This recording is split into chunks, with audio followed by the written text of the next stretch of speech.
Captain, incoming message. It was the dawn of the third age of mankind. Groovy. Hi-ho. This is me, Kermit the Frog. Hello there. Oopsie. I find your lack of faith disturbing.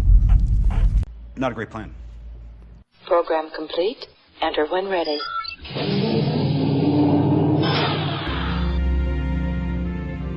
Let's see what's out there. Engage.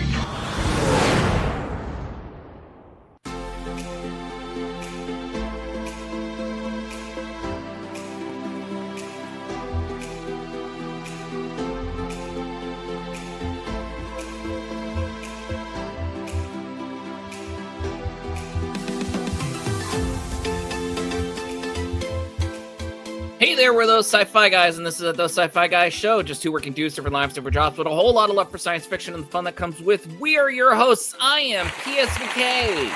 Yes, and back by popular demand, we're here with DT Cavman.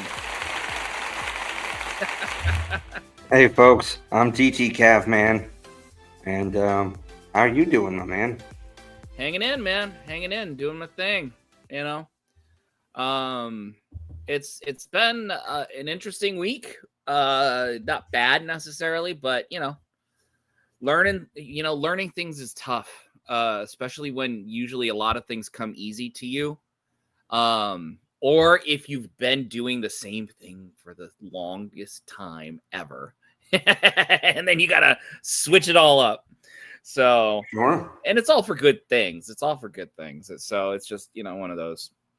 Yeah. There's sometimes you end up. Here's the kicker though, is when you have a valuable skill that nobody wants to have. Yeah, it's like owning a truck. You're the only friend that owns a truck. No, it's more.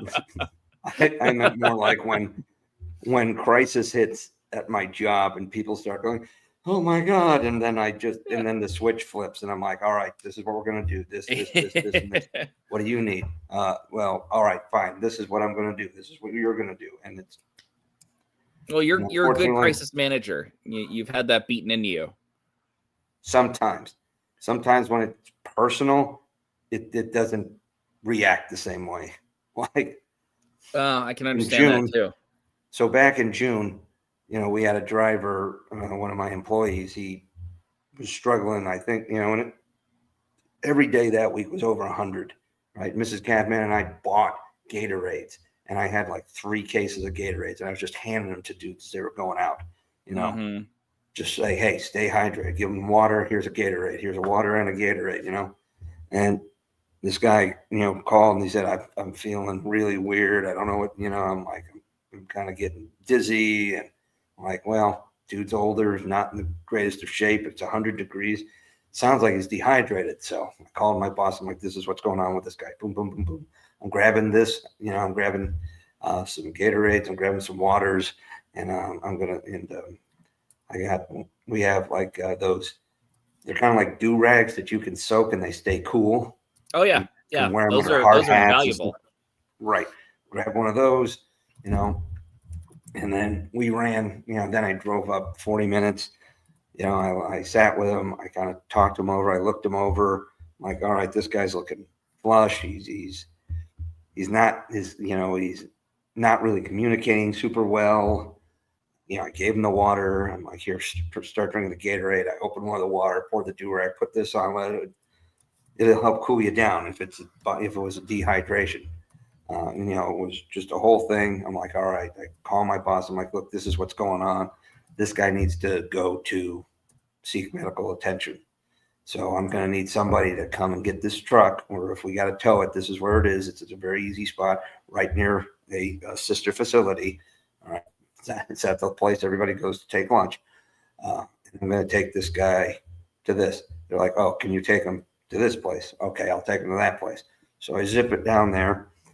Like, he's kind of a mess, kind of all over the place, still a little, I'm like, I take him in, he gets checked out. They're like, oh, this guy, it's more than just dehydration. It looks like cardio something. So I'm like, okay. They throw, they're like, we're calling an ambulance, and he's, because to the urgent care, and then, they're going to take him to a hospital. So I get all the information as they take them away, and I contact my bosses. And they're like, "Oh, hey man, you've crushed this. You've really, man, we're really so glad that we have somebody who knows how to handle these crises." And then, I go next door. There's a little, a bagel place next door that I went in to grab a drink. It's noon. It's 100 and something degrees. I went to grab a snack and a drink, and I'm going to head back to the office, and I'm pulling out. And this is when I get clipped in a car accident. Ugh. And then and that's it. I was done. I was like sputtering at that point. It was 100 degrees. I'm standing in the heat, and here comes, and I'm calling, I managed to call the police. Like, this is where we are. This is what's going on. And then I'm calling my boss. He's like, "What do you need?" I'm like, I don't really know right now. Give me, man. It's like, "Oh, Mrs. Cadman." She's like, "What's going on?" I'm like, and then all of a sudden, everything came to a screeching halt. All those gears that were turning, it was like, "Oh, it's me." So yeah. there are other times where I'm able to fight through it, but I think it was just, the succession of events and everything. It was just, most of the time though, it's like, all right, something terrible's happened.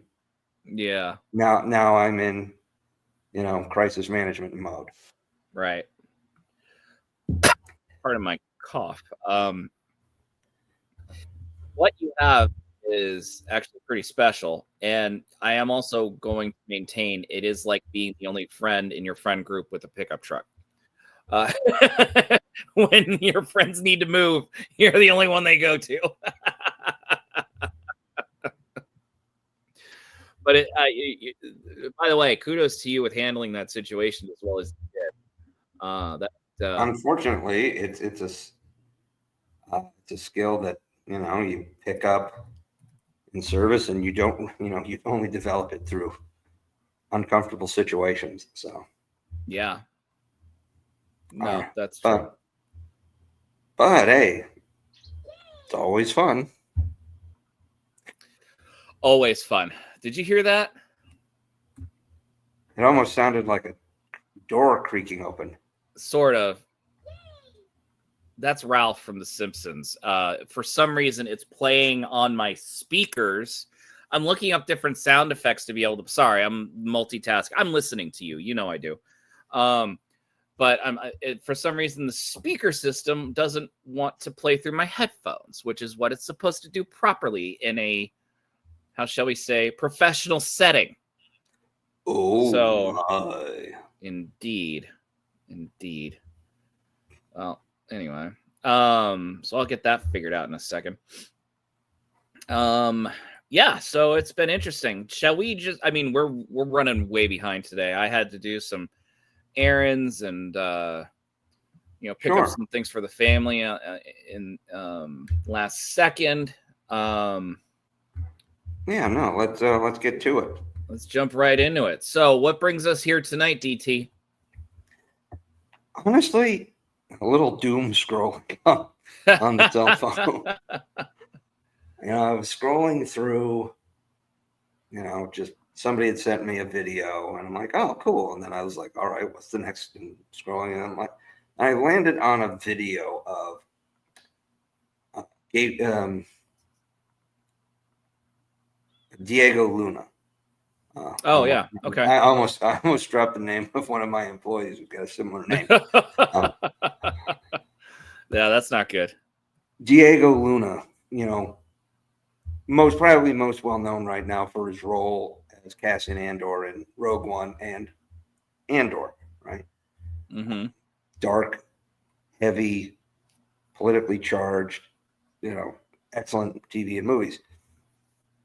But when you see him interviewed, he's just so pleasant and upbeat and friendly, and he's a nerd. He's like, he loves Jabba the Hutt, and he's like, I have 6 Yabbas in my house. I love Jabba, and it's just, you're like, how do you not like this guy?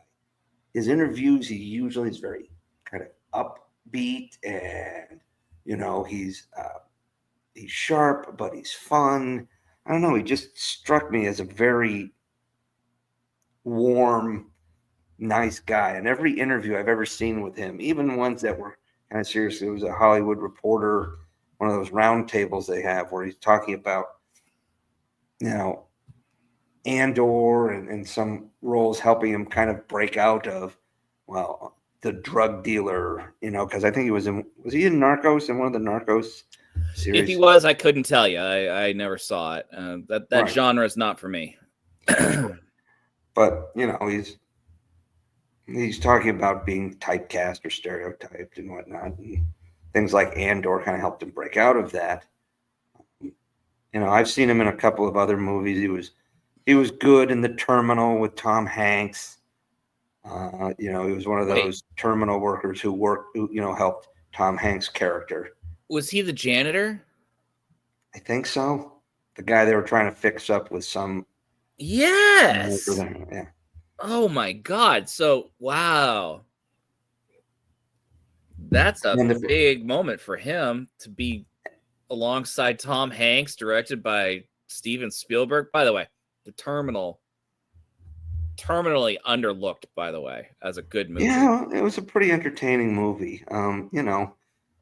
Tom Hanks being very Tom Hanks, charming, lovable. Krakosia. Yeah, Krakosia. Somebody, overcoming a situation in face of all odds. I enjoyed it more than I thought I was going to. A movie that'll never be made nowadays, by the way. If they made it, someone would look at it and go, this looks like something that should have been made like 20 years ago. Like that Tom Hanks movie that he directed in like 2012 or 2013. Valder Vilmarama was in it. Charlie something? It was Wilmer Valderrama. Well, he was in it. He was the boyfriend of the girl that was kind of sweet on Tom Hanks, not in a romantic way, but in a like maternal way. Let's see, Tom Hanks. I'll get it in a second. Wilmer Valderrama was has been pretty well known to people as Fez from that 70s show, but might be almost 10 years ago. He joined NCIS as a former undercover agent who is looking to get out of the undercover world and get into, back onto the major case team. And character's been pretty good. I like it. Who was, I think, on NCIS Los Angeles was Chris O'Donnell. I was looking him up lately. Yeah, Chris O'Donnell he and LL Cool J were the co-leads of NCIS LA. Yeah. And he's also going to be the new lead of the latest 911 spinoff, 911 Nashville. I did. I saw that. He's in like 2 episodes so far. They have listed. They haven't. I don't think it's premiered yet. So the movie I was talking about was Larry Crown with Tom Hanks and Julia Roberts. Came out in 2011. And I remember all the film critics were like, this is a movie that should have been made in 1998. Like that was what was, and I remember watching it with my in-laws too, by the way. But I enjoyed the crap out of that movie. It was a good movie. It's Tom Hanks. It's Tom Hanks. Like, he's not going to make a bad movie. He has, but it's not, Don't you he's got the Burbs. No, not the Burbs. That was classic young Tom Hanks. His remake of The Lady Killers was weird. That was weird, but blame that on the Coen brothers, though. Yeah, maybe, but it was weird. I agree. I definitely agree. God, he was in something else recently. It was like right around COVID times. Oh, A Man Called Otto. That's a movie I wanted to see too. Oh my goodness. Well, it's like, I think a Danish book or something. And my parents took my kid to see it a few years ago, and she loved that movie. Did she really? There was no reason for a kid that age to love this movie. No, you're right. She did. She thinks it's fantastic. My mom, I think, had read the book and wanted to go see it. She's like, okay, I'll go. And she really liked the movie. Well, it's on Hulu. So, if anyone's interested. I actually like Tom Hanks quite a bit in as Fred Rogers in Beautiful Day in the Neighborhood, or is yes, A Man Named Rogers? No, I keep getting them confused. The biopic or the movie and the documentary. One is called A Beautiful Day in the Neighborhood, and the other one is called Won't You Be My Neighbor? And I keep forgetting which one is which. Tom Hanks was in A Beautiful Day in the Neighborhood. Right. 2019. Technically, he was not the star, but it was the focus was on the author and how, this guy was going from trying to write just like this puff piece that he didn't want to do to like learning stuff from Fred Rogers and really kind of helping, get himself set. And while Hanks doesn't look like Fred Rogers at all, I think he nailed and embodied the role a little bit. Yeah. Really well. Like I think he learned to understand the man's motivation, his kind of speech patterns. And by the way, not a small sell to be able to do that. No. Fred Rogers was a man all by himself.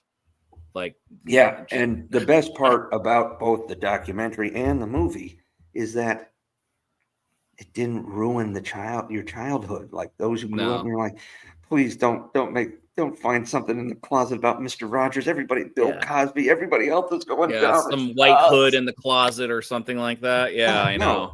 The guy was literally as squeaky clean as he appeared, which is a big sigh of relief for those of us who grew up watching him.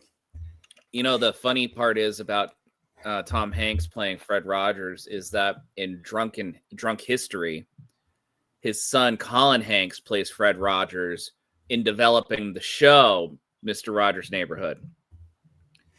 And he's like sitting there drinking a cocktail glass, but there's milk in the cocktail glass as he's watching TV going, this is terrible. And he puts the milk down like he's incensed about the programming for kids television. So, but I recommend you seeing it. It's, you can find it on YouTube. I recently saw the Drunk History of Nichelle Nichols meeting Martin Luther King, and Raven Simone is Nichelle Nichols, and Jaleel White is oh my goodness Martin Luther King. Oh my goodness. Well, I mean, it is called Drunk History, so it's a lot of typically more comedic type people doing it. That being said, I believe LeVar Burton played Martin Luther King in a movie. It was more of a supporting role. I want to say he did it in, maybe it was the Ali biopic that Will Smith did. They never even billed LeVar Burton. No. But when you think about it, that's a pretty good casting. It's very good casting. No, he did not play Martin Luther King Jr. in any major known production. No word on him playing MLK Jr. in film, TV, or theater. So, sorry, man. Jeez, I thought I had read that somewhere. I apologize, but, we got to be accurate. Hey, that's fair. Fair is fair. But let's take a look at Ali. Is it Ali? Yeah. And then let's just talk about how Will Smith, bulked up for Ali back in 2001. This is literally 4 years after Men in Black. It says the same year that Men in Black. He played MLK. No way. So you're telling me that AI got it wrong? Yeah, there he is. He's listed right there. See, this is why we double check our sources, people. Exactly. Always double check your sources. I don't know how big a part, because I haven't seen the movie, not through anything other reason other than I just never saw it. But in my opinion, that's a good casting. Yeah. Now I got to take AI to task and say I thought he played MLK and Ali. Hold on. While Patty's wagons filled with jackasses who get into fights with AI may be the future. Oh, wow. Look at this. Thoughts? You're absolutely right. I stand corrected. LeVar Burton did indeed portray Martin Luther King Jr. in the 2001 biographical film Ali. My earlier response overlooked this. Thanks for the nudge. Ooh, that's weird. That's weird. Way to go, Mac. Way to start the Terminator. Way to release Skynet just went live. Skynet just woke up. Well, Ooh, we boy. kind of went off the rails a little bit, but the main purpose why we're here tonight is to kind of talk about like some of the more, I guess, the sci-fi, fantasy, and superhero actors and actresses who either have a really great public persona or really do seem to be genuinely nice people in public. Mm-hmm. With their fans, seem to be very down to earth, at conventions and in interviews and whatnot. And what got kick started was listening to this video of Diego Luna, who, again, just seems very nice and very, like he's clearly a huge Star Wars nerd and a Star Wars fan, which I love. I think that's fantastic. Like the ones who geek out, like Katie Sackhoff and Rosario Dawson, who just totally geeked out being on set. Ming-Na Wen. Like you see all these people who nowadays are like, I get to be in Star Wars. Yay! And it's cool. That vibe that you get, just how excited, not just people excited to be in these projects, but also seem to be pretty nice people. Now, I've met Rosario Dawson. I've met Katie Sackhoff. I've met LeVar Burton. It's all been for about a grand total of 45 seconds apiece. But they're there. Yeah. They're polished and whatnot. LeVar, kind of welcomed my whole family in. And Mrs. Gavman was super giddy to meet LeVar Burton. Not like I wasn't.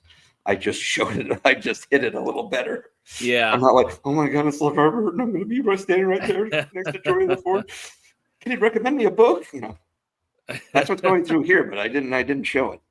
Yeah. You maintained. I tried. Dude, maintain. My wife's smile was from ear to ear, like so excited. But both Katie Sackhoff and Rosario Dawson made sure to compliment my kid on her costume and, like really, and they're very positive when it comes to like the female fans too. Like they really were super cool to my kid. Like Rosario Dawson said, hey, and my daughter was dressed as Leela from Futurama. And she's like, oh my God, I love your costume. Your makeup's great. And I understand. I just lean over. I'm like, she went as you last year. He's like, really? I'm like, oh yeah. And then it was, both visits were in the same calendar year. So my kid wore the same costume and she wore Leela, Futurama, and Katie Sackhoff is like, love the costume. Oh, you look so great. And brings her in, puts her arm around her. It was just very sweet. And I leaned over to Katie Sackhoff as I'm leaving because we had just seen her at a panel with the Clone Wars where somebody had referenced her being on Jonathan Frakes' podcast or Jonathan Frakes being on her podcast. Yeah. Her kind of admitting that she grew up watching The Next Generation and she really wants to be in Star Trek. And I just kind of, as I was leaving, I'm like, just so you know, we really want you in Star Trek too. And she's like, God, I hope so. So,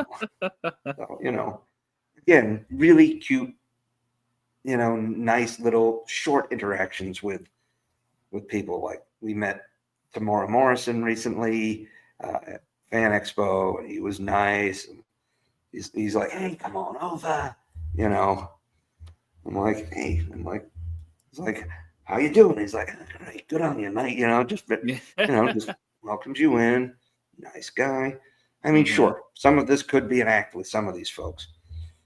Seeing enough interviews with Katie Sackhoff, I'm pretty sure she really does appear to be a pretty bubbly, kind of nice person. I seem to, and again, I haven't heard anything otherwise. But really like Peter Cullen, my interaction with him was awesome because he was just like so charming, and he shakes. We get it. You met Optimus Prime. Oh my god. But here's the thing: what if we walked in and these guys were surly, like, "Come here, stand, go," Yep. like, and with the reverse smiles, like the again, most they're polished professionals. Most of them have been doing this stuff for a long time. But you could get a vibe that some people seem to enjoy the interactions more with the fans. I mean, I saw I got pictures with 3 cast members of The Next Generation. They weren't standoffish or anything. They're like, "Oh, come on in, hello." But they also weren't maybe the super bubbliest, but they were very nice, very cordial. These guys have probably done it longer than any of those other folks because they've been going to Star Trek conventions since the 80s, right? Right. So clearly, like, some of these folks are like half their age and have only been going, doing these cons for like the last 10 years. So it is what it is. But, when you go to these things and you do get a chance to meet them, if you get the feeling like they're just there because their publicist or agent says they should, and because it's a paycheck, it does kind of make you feel a little not as thrilled. But when you get to go to the panels and you get to take pictures or to get autographs, and they're nice and they're bubbly, like, or welcoming, it makes a fan feel appreciated. Mm-hmm. And that is true. Some of them seem to be, their public personas seem to be pretty solid, right? Like Tom Hanks, we've talked about, right? He's got one of those, cleanest public personas, I think people are trying to say he's in the Epstein files, but I've never read anything official about that. Oh, there are a lot of people trying to say that he's in those files. We're not going to go into that. I know, but there's a lot of people saying a lot of things about everyone. It's all a big cluster F. It's not going to be a thing, right? And that's why it is like that. I haven't seen concrete evidence. No one has. There's been plenty of pictures of other people floating around with so and so. So you never know. But yeah, it seems unlikely.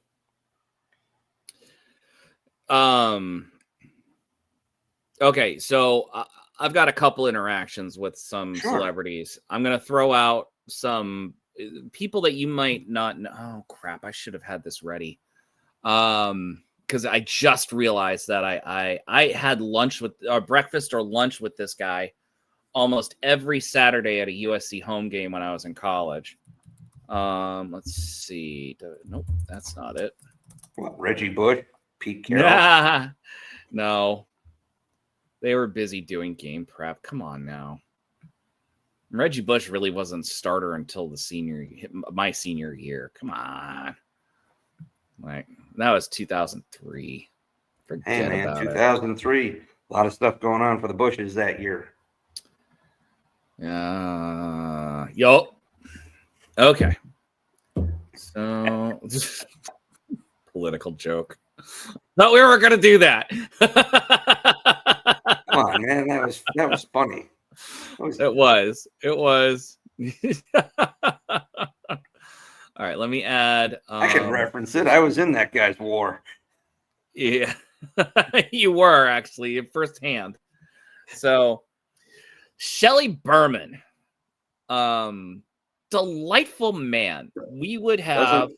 Oh, I was like, that looks like Richard Pryor on the other side. Yeah. So, yeah, he's been around. He's been around in Hollywood for a long time, as you can see. So, long story short, there was an alum from my university that would have all of us yell leaders and song leaders over for breakfast or lunch before the football game, and he would have a lot of his personal friends, a lot of whom were in Hollywood. He owned a big vineyard and other things. And yeah, he was a wonderful man. He was so kind. I was devastated to find out that he died years ago. But he was so kind, and he was so anyway. He gave us opportunities to be able to meet people. Shorted on life. I mean, he lived until he was. Well, this is not the alum. This is his friend. Oh, so yeah, Shelley was his friend, and he kept bringing Shelley over to us and say, "Listen, you got to talk to Shelley. Shelley's been in the industry for years." And I'm like, "Oh, wow, cool." And he was very nice, super talkative. Here's some movies that he was in. So he was in The Holiday. You'll recognize him as like the three older guys that you didn't see The Holiday. Well, others who have seen The Holiday, when they're celebrating Hanukkah, the last night of Hanukkah, they've got the three old Hollywood guys over. He's one of them. In Don't Mess with the Zohan. I didn't see that movie, but he was the judge in Meet the Fockers. Did you see Meet the Fockers? I did. Yeah, he's the guy he's in the judge's robe going bingo bongo. That was the first movie I saw him in where I'm like, oh my God, it's Shelley. Like, so very wonderful, man. Just that he was always there ready to crack a joke and everything. And I mean, I broke bread with the man. So now, would he know my name? Absolutely not. But what a wonderful experience to have. That's probably the most close-up personal that I've had with a celebrity, so to speak. I did interact with. Didn't you not blow up Jeff Goldblum's cover or something? Okay, well, that wasn't a real interaction, but yes. So we were at Frank and Musso's. It's a well-known Hollywood restaurant on Hollywood Boulevard. Frank's. Yeah, Musso and Frank's. Sorry. Frank and Even Musso's. I've heard of it. Been a long day. Musso and Frank's. We were there for brunch. We were going to see Frozen at the Pantages Theater. And I just found the playbill last night, by the way. My daughter was thrilled. I actually kept it almost 6 years ago. So anyway, we're standing in the front of the building waiting to be seated. And a man walks in with his wife and young daughter. And I got my back to him. And my wife nudges me. And I'm like, She like points. And she doesn't point. She motions. And I turn around and I look up. And there's Jeff Goldblum. And I don't know how long I looked at him for. But he's standing there talking to the people. For a split second, they disappear to go get a table ready for him and his family. And he turns and our eyes lock. Yeah, just like that. And I'm like, oh, and I turn away. And I'm like, he knows I recognized him. He knows he knows I recognized him. And I'm like, okay, I'm not going to bother him. I shamed myself for actually recognizing him. I know that I'm very weird that way. A slight head nod of acknowledgement. We'll go a long way with people. He was there for brunch. I know it will go a long way. My immediate fear, though, was I didn't want him to be afraid that he was going to be inundated with something. He was just there for brunch with his family. Young kid, very young, like 2, maybe 3. Very young. Maybe a grandkid. I don't know. It's Hollywood. Could be his kid. It could be his kid. Could be his brother in Hollywood. Yeah. Yeah. So anyway, so that happened. We never talked. It's fine. Ironically, it was before my son became a big fan of Jurassic Park. So he now knows that happened right in front of him. But it didn't happen at a time when he could have appreciated it. Sure. So that's the funny part. The thing is, like, when you watch interviews and you hear people tell stories of personal experiences with some celebrities, most of the time, most celebrities typically have one, the majority of interactions are one way versus another way, right? Mm-hmm. I mean, you take Patrick Stewart, for example. His, last 10 years, like him and Ian McKellen, being out there being, two goofy old men enjoying, wearing silly hats together, going buying like hot dogs on the street, just, randomly doing, things and posting pictures and whatnot. And the interviews are always quite funny, and, you get it's kind of neat to see the warm camaraderie that some of them they have with each other. And it's just, like you hear, oh my God, he's such a lovely man. Then you see the memes, protect this person at all costs. Yeah. And that's just, you have a list of like 112 people we've talked about on this podcast that you have said is a national treasure. So I have. I absolutely have. We recently lost someone you named as a national treasure. Graham Greene passed away a couple of weeks ago. Who's this? Spock. Yeah, this is me meeting him. Yeah, this is the post-graduation luncheon that he was at. A school or college? It was at a trade school, New England Tech. I don't know if they're still around, but he gave the commencement speech there, and I was able to meet him afterwards. Why were you there? Because he was giving the commencement speech? I knew someone who worked in marketing over there, and they knew that it would be a good opportunity for me to see him. So, yeah, this is a long time ago, guys. This is so, yeah. Yeah, of course, it's a long time. It was back when you were living on this side of the country. Yeah, very true. Very true. So he was very nice, very gracious, cracked a joke here and there. He was tired. You could tell he was tired after the speech. Sure. It was a good speech. I remember elements of it. He was talking about, I think I brought this up. He was talking about he was lonely in Los Angeles trying to make it as an actor. And he recognized his, was it Senator or Congressman JFK? I think it was Congressman. Senator Jack Kennedy from Massachusetts. Yeah, I got Senator. a story about that. Yeah. So he goes, he recognizes who it is. And, JFK is sitting like, I'm in Los Angeles. No one knows me. And, so Nimoy just strikes it up. So, Senator, how are things back home in New England? And he's like, what? And they just strike up like, their common New England background and everything. So, because Nimoy's from Boston-ish area. He is. So he is from the Boston area. Kennedy is sort of from the Boston area or the Chestnut Hill area. Mm-hmm. But her, Senator Jack Kennedy was friends with my great-grandfather. Oh, geez, really? Mm-hmm. He was invited to my grandparents' wedding. Wow. He did not go. We have a handwritten note on the back of the Invitation, the or the RSVP. The RSVP. It's like heading to an international police conference. Sorry, can't make it. Yeah.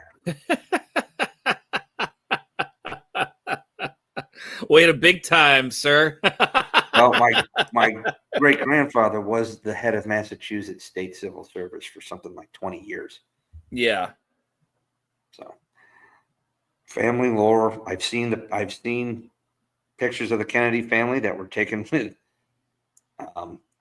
caveman relatives' camera, and I've seen, pictures of my great grandfather with notable alums from the, 50s, 60s, 40s, 50s, 60s, names like Rocky Marciano, Joe Louis, things like that, or people like that.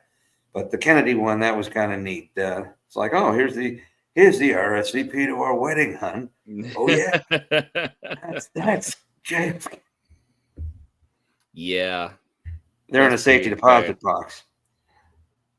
Yeah, as they should be, as they absolutely should be.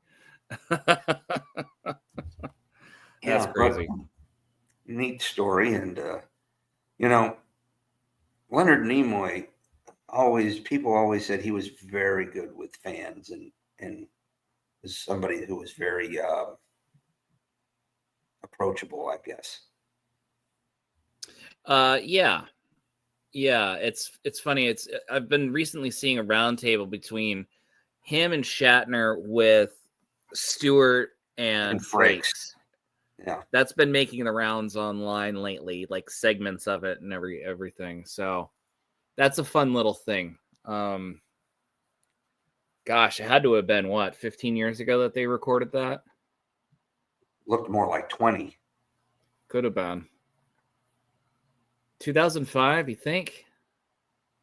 Well, probably. Actually, it wasn't yeah. an HD video. It could have been older. It could have been like 25. Star Trek 09. No, I don't think so. No, I mean in Star Trek 09, he looked older than he did in that interview or that round table. Yeah, that's but you can tell by like the recording wasn't even HD. Right. Well, 05. Yeah. Right when they were transitioning, something like that. You're right. 20 years, I think, is around the right time. So, I mean,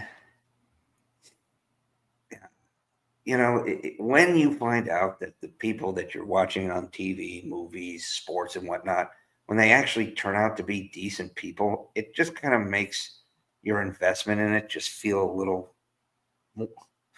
better. Yes. Like if you're watching and you're like, oh, this guy's a real asshole in life. Mm-hmm. Like you're dedicating hundreds of hours to appreciating their work, and then asshole ahoy. Right. Maybe one of your favorite football players turns out to be a triple murderer.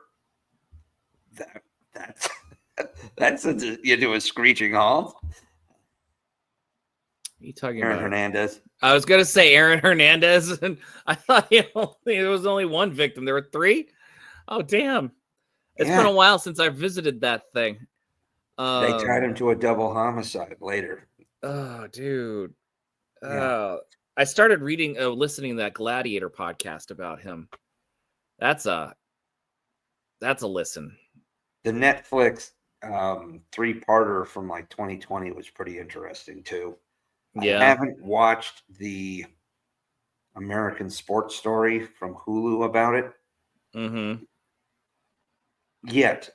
I've wanted to, just again, things, there's only so much time in your lifetime, but it's something I kind of want to dig into. And then, of course, like Bill Cosby, right? Like that dude had the squeakiest clean image into his like early 80s or whatever it was whenever he got finally busted, right? Yeah. Early 80s. I mean, yeah, probably. Like Bill Burris, his stand-up started getting traction in 2014. Hannibal Buress. You're getting him confused with Bill Burr and Hannibal Buress. I knew it was Burris. See, I'm mixing up all the names today, guys. It's just a thing. Just two very different people.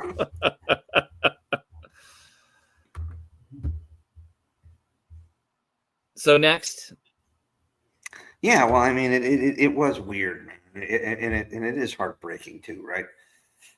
Now, I've heard stories of people who've gone and had met celebrities and whatnot, and it's like, they were kind of a real asshole. And every now and then you might hear like, oh, the guy just got off tour, he's into the tour, you just come down with cold, something, maybe just, you'll occasionally hear, well, that's so out of character, so unlike them, and some people are like, well, maybe I did catch him at the absolute wrong time, and that can happen. For me, every time like I bumped into, for me, it's mostly been athletes who I've bumped into out in the world. I did share a drink with the guys from Blues Traveler about 20 years ago.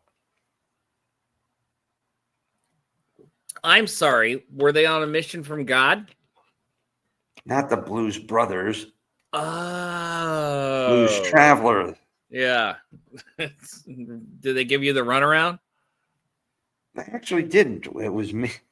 We were in John Fort Benning, Popper. Georgia. Me and a bunch of friends we had been assigned to some schools at Fort Benning, Georgia, right after we, did our officer basic training. So we were down in Fort Benning, Georgia, in the little podunk town of Columbus, Georgia, which was not a metropolis, but there was a nice little area where there's some decent bars and whatnot. We were over there. I guess there was some festival going on, and it was probably 11:30. Maybe we were at a bar, me and some of my friends, and having some drinks, and my buddy is like, all right, let's go do some shots. And he buys like a bunch of shots of Jägermeister. And I'm like, dude, I was only 20. I was only 23, and I was already like about ready to be done with shots. Like, it was like, okay, all right, no, definitely not Jägermeister. I had a bad experience with the Jägermeister in college, so that one was right out. So it just sat there, right? My buddy was a little pissed, but everybody else did it. And I just sat there. I was drinking a beer, and we had heard, some bands are in town, and then in comes, it's closing in towards midnight. And so for some reason, it was like an upstairs bar, and up from the staircase, and out pops John Popper and a couple of the guys, the other guys from Blues Traveler. And by that time, Popper, I think he had like the lap band surgery or whatever. So he had dropped a ton of weight. Still had getting extra drunk. Oh my God. Yeah. Well, they walked over and they were just kind of walking, and we were kind of situated kind of like near the bar, near the door. And my buddy goes, oh crap, it's Blues Traveler. And then he's like, hey, John Popper, I got a shot of Jägermeister for you. That's my shot. And so he's like, okay, guys. And just he throws the shot back, and they come over and we talk for a little bit, and they were relatively friendly, it was a fun interaction. Just That's random cool. stories. Yeah. I hear John Popper is actually a very nice guy. Yeah. Yeah. Pretty salt of the earth. I mean, they kind of had this real different sound, and it, unfortunately, after like the first album, they really didn't have the same traction as their breakout album, but they were nice. Mm-hmm. I enjoyed my interactions. They were friendly, a little caught off guard, but they were friendly. But yeah, man, I've had a chance to meet some interesting people through military. I mean, I had a conversation with the guy who was the previous Secretary of Defense. Actually, I spent an entire morning with him. The last Secretary of Defense. Not really. Yeah, the guy before. I mean, the last full-term Secretary of Defense. Yeah. What was his name? Right. Crap. Lloyd Austin. Lloyd Austin. Thank you. Yeah. It was interesting. Huge man. Yeah, I wouldn't doubt that. But yeah, actually, so I was at, I did some tours in Army recruiting, and we were at this big function, and my boss had met a country singer at this higher function. This country singer was, doing USO shows and going to units and whatnot. So he had done this thing with, at recruiting headquarters, and my commanding officer managed to convince him to come to our annual training conference and speak to the crowd, because he was doing a little bit of like some motivational speaking, as well as doing some USO touring and whatnot. He actually ended up marrying his handler, who was an Army colonel. She was part of the and she was from the public affairs office. Oh, dang. Very nice lady. But he comes and he sings. He comes and speaks to us. He's humorous. My guy's name is Michael Peterson, and he had a couple of albums that broke out in the late '90s. His debut album really blew up big. He had like 3-4 huge hits on it, but he couldn't really replicate it. So he wasn't like a one-hit wonder. He was kind of more like a 1.5 album. Like he had like 5 or 6 songs that were like top 20 hits. A couple of three of his first 4 songs were like number ones, but he couldn't replicate the success in subsequent albums. But he still tours and whatnot. But this was 2007, and he has a little like sound machine, and he tells some stories, does a little speaking, sings a couple of songs. He had actually done a recording with the U.S. Army Band on a couple of songs.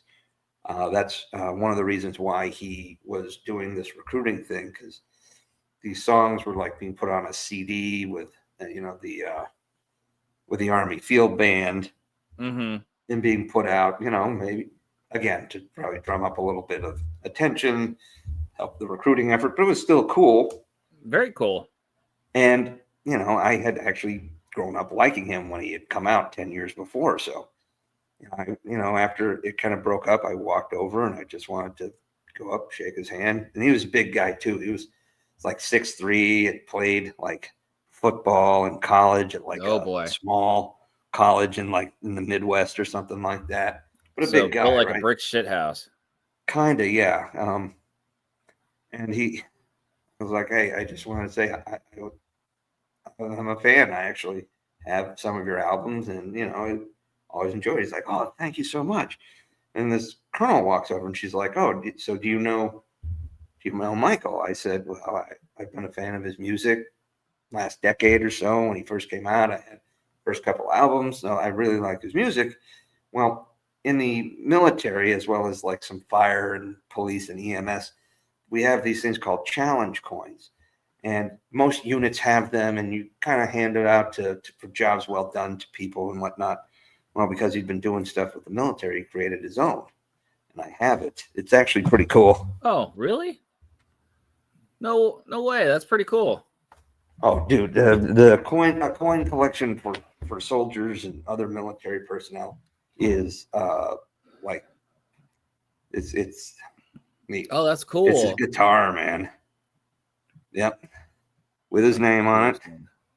Has some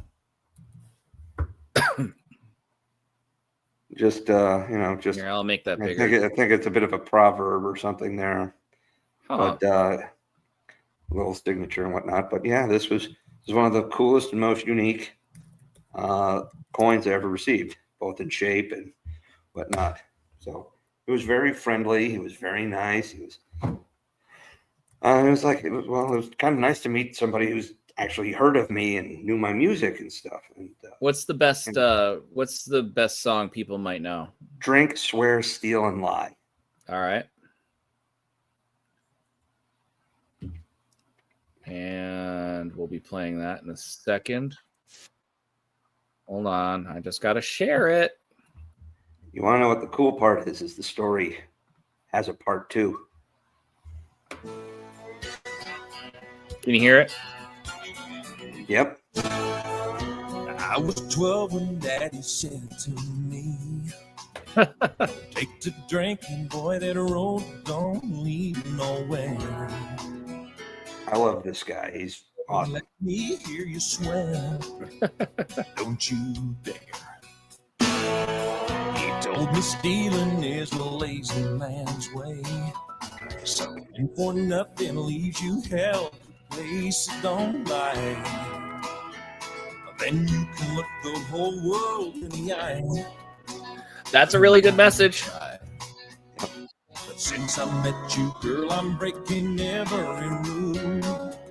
I must confess I'm just a backsliding fool. I wanna drink from your loving cup. Swear I'll never give you up. Steal all your kisses underneath the moon. I wanna lie here close to you. Look what you make me do. Darling, you're the reason why I Swear stealing light. Nice. And it's just Good a kind hook. of it's a cute little song. Yeah. You know, it's one of those. I like it. It's one of those songs that kind of help you flip the. It's like the inverse of like the original message. Mm-hmm. It reminds me a little bit of When It Rains, It Pours by Luke Combs, where his girlfriend leaves him and his life instantly gets better. So, so Yep. you know, it and this one I think went to #1, or it was like a top. It was a huge hit for him right out the gate. Yeah, it went to like #3 right off the bat for on a debut single. That's pretty awesome for somebody. You Yeah. know? Most definitely. And yeah, and it was. I really liked. I loved this album. It was one of my favorites in high school. But yeah, so he came back that night when we had our formal function. He sang a few songs, talked to people. It was nice. Flash forward 4 years. I'm in Iraq. So what year is that now? 2011. Okay. He does a USO tour and comes to my base, the one I'm in command of. And it's kind of it's an afternoon show. He's not a huge name, but at this point, so I mean, some people went because it was something to do. But I looked and I'm like, oh, there's that colonel who was with him too. I'm like, excuse me, ma'am, I met you about 4 years ago. The recruit, you guys did a show, you did a show for the Army recruiting unit in Albany, New York. She's like, oh yeah, I remember that. That's this was the only recruiting unit we did. It's like, oh well, I was there. I met Michael. I got one of the coins. It was really cool. So I'm super excited you guys are here. And she's like, oh, do you want to talk to Michael? I'm like, well, sure.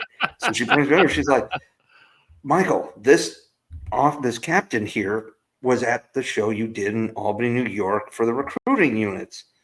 He's like, oh. I'm like, yeah, you gave me one of your coins. I'm like, I think I remember you. You were. He's like, yeah. I guess I was one of the few guys who came up and was like, hey, I love your music. I guess I stuck out a little, which is kind of neat, Yeah. He's like, yeah, I don't know. So good to see you, man. And it's like I'm the base commander here. Whatever you guys need, let me know. All that. That's like, pretty cool. Well, the colonel goes, well, would you like to do would you like to introduce him? I said, sure. So she gave me a little script and I went up on stage and I got a chance to do the little intro and invite him up. And Michael gets up and he's like, hey, let's give a hand for your commanding officer. He and I actually met 4 years ago at this. And he kind of tells a little, story of the event. So nice to see him again, and all that. And then he sang some of his songs, some stuff out of the Great American Songbook. But he's a witty guy, and he told some fun stories, and it was just nice. And then afterwards, he's like, they had a little stand where if you wanted to buy one of the CDs. So I'm going up, I'm like, I'd like to get one of these CDs he's put out over the last couple of years. He's like, oh, put your money away, man. You're a friend, so here you go. He's like, here's my card. If you guys are ever backstage, when you get backstage side, bring your family to one of the shows and we'll get you backstage. Oh, cool. We've never been at any place where he's been close to at any point. Otherwise, I would have at least tried to go see him because I actually do like his music. But that was really, really cool. So I've enjoyed following him, on mostly Facebook because and that's generally, how DT Calfman tends to follow stuff sometimes. But it was very neat and he was very nice and very personable. And, if this was, 2011, if he was, who was huge at the time, Blake Shelton, would Blake be as, friendly? I don't know. I've heard he's pretty friendly. I had a soldier who actually met him, actually on this tour. His soldier from Tennessee went back to Tennessee on his mid-tour leave, and a friend of his was trying to crack into Nashville as an up-and-coming country singer, and was friends with a country singer by the name of Jamie Johnson, who invited them backstage at a show and introduced him to like Blake Shelton, Miranda Lambert, and stuff. And it was just, kind of the neat things. That's really cool. And here's a real funny thing, right? In 2010, I was in charge of a cavalry unit at Fort Riley, Kansas. And, armored cavalry, but most of our shirts and hats and stuff all still have the cross sabers, horse, Wild West, vibe, because that's our history, right? Well, one of my soldiers was from New England, and he had been, prior to joining the military, he had done some bouncing work. He was kind of a husky guy and had done work as a bouncer and a little bit of some private security. But he grew up with a couple of, I want to say he was maybe grew up with the younger brother of some members of the Dropkick Murphys, the Irish punk rock band from Boston. Yeah. So the Murphys come to Kansas City opening for Bruce Springsteen. And apparently this guy went in, knew the Murphys, they got him backstage, and he gave them a bunch of our company t-shirts. And they threw them on and they went out on stage. Flash forward a year and a half later, I'm sitting in Iraq. I'm seeing or about a year later, I'm in Iraq and I'm seeing on iTunes that the Murphys are about to drop a new CD, right? And so I go online and I look at the upcoming, I go onto their website, the upcoming stuff. And in the promotional footage, one of the Murphys is wearing my company t-shirt. No way, really? Absolutely, dude. Oh, that is hilarious. Blew my flipping mind. Yeah, I can see that. So, and the best part about it too is this guy's. So, this dude is wearing. He's wearing a scally cap. He's wearing a kilt, and he's got our T-shirt on with the sleeves cut off. But it's actually been in a couple of maybe one of the music videos. It's been in some other promotional footage over the years. It's pretty cool, man. That's funny. Good Lord. Yeah. You've been around. I mean, your past would allow you to been around, literally around. But you've come across people, that's for sure. Oh yeah. Anything else to take us out on? I gotta say, I mean, I've lived a fairly boring life, of my own choosing, by the way. So choosing is one thing. There's also really great things that you can get into where you are just trying to live your life, and sometimes you see really awesome things, and other times you don't, right? But it's not. A lot of these things are accidental, right? It's incidental, random happenstance. Sure. And it's just so wild. You start looking for it.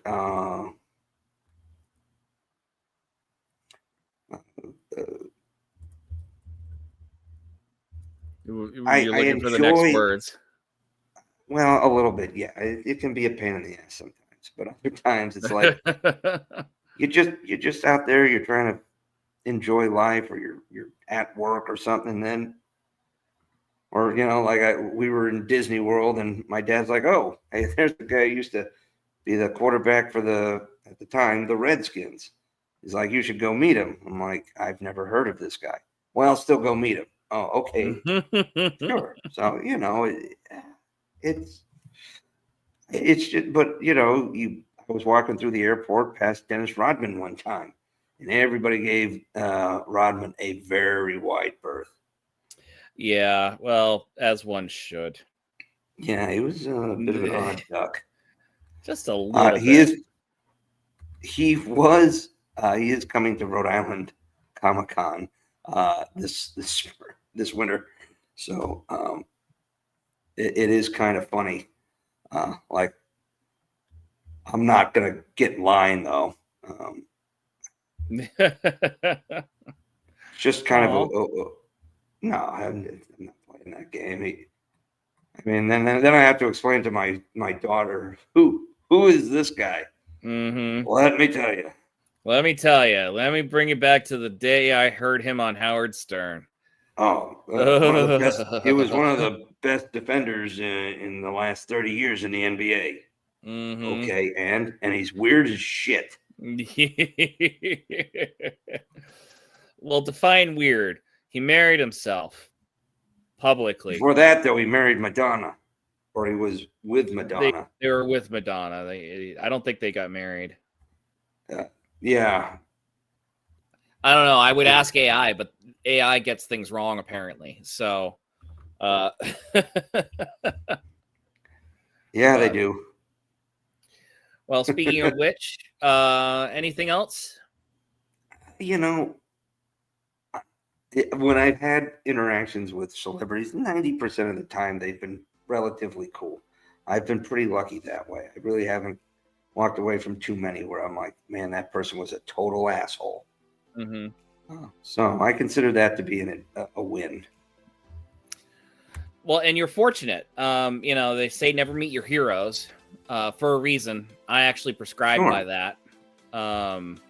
Because I would just be utterly devastated. But actually, hats off to us. We actually got through so far in our lives. We've been able to meet our heroes and not been disappointed by it. So, hey, so put that one in the win column. All right, then. Until the next time, you guys, we are those sci-fi guys.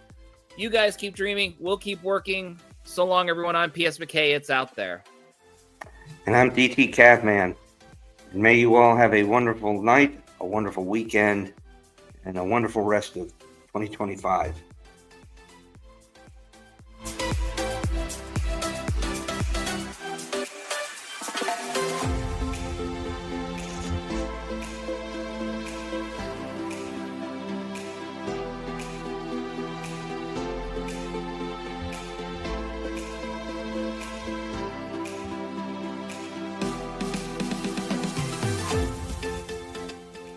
Those Sci-Fi Guys is an independent broadcast by Alpha Site Productions, produced by DT Capman and PS McKay, ocean by music by Aiden under Creative Commons license.